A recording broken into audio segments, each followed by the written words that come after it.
విజయవాడలో నిర్వహించిన భవిష్యత్తు పోలీసింగ్ సదస్సులో సీఎం చంద్రబాబు పాల్గొన్నారు. ఈ సందర్భంగా మాట్లాడుతూ తిరుమలలో ఆంజనేయ స్వామి విగ్రహం చోరీకి గురైన వెంటనే నిందితులను పట్టుకున్నామని చెప్పారు. గుంటూరులో మహిళపై దాడి ఘటనలో టీడీపీ వ్యక్తి ఉన్నా అరెస్టు చేశామని స్పష్టం చేశారు.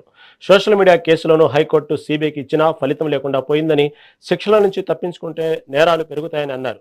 భద్రతా కోసం విజిబుల్ పోలీసింగ్ లాంటి హైబ్రిడ్ మోడల్ అమలు చేయాలని పిలుపునిచ్చారు. పోలీసు వ్యవస్థ మీద నమ్మకం రావాలంటే ఒకటి, సమాజంలో కూడా కరప్షన్ కంట్రోల్ చేయాలి. మీరు మీ దగ్గర చేయాలి, సమాజంలో అన్ని రంగాల్లో చేయాలి.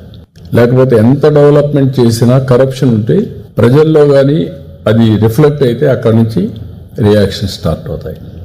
ఇది కూడా మనం గుర్తుపెట్టుకోవాల్సిన అవసరం ఉంది. నేను చెప్పకపోతే పర్వాలేదు, సీఎం గారు కూడా ఒకప్పుడు నేను హార్ష్గా కూడా ఉండేవాడిని. ఇప్పుడు ఐ వాంట్ క్యారీ ఎవ్రీబడి, అట్లని చెప్పి కాంప్రమైజ్ కావడం లేదు. ఈ విషయం కూడా మనందరం గుర్తుపెట్టుకొని how to work it out, all of అస్.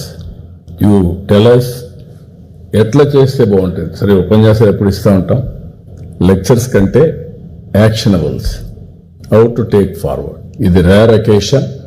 ఇన్ని గంటలు స్పెండ్ చేసిన తర్వాత ఒక కమిటీ వేసుకొని వర్కౌట్ చేస్తామా?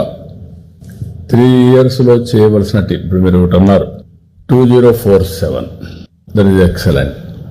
2047కి రీచ్ అయ్యేటప్పుడు ఈ ఇయర్ లా అండ్ ఆర్డర్, ఈ రోజు లా అండ్ ఆర్డర్ బాగలేకపోతే అప్పుడు మీరు చేస్తానన్నా మనకు బిలీవబిలిటీ రాదు, ట్రస్ట్ ఫ్యాక్టర్ ఎస్టాబ్లిష్ కాదు. ఈరోజు కంట్రోల్ చేయాలి, భయం ఉండాలి.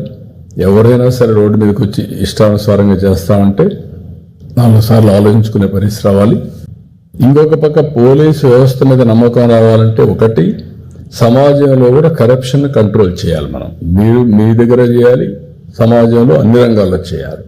లేకపోతే ఎంత డెవలప్మెంట్ చేసినా కరప్షన్ ఉంటే ప్రజల్లో కానీ అది రిఫ్లెక్ట్ అయితే అక్కడి నుంచి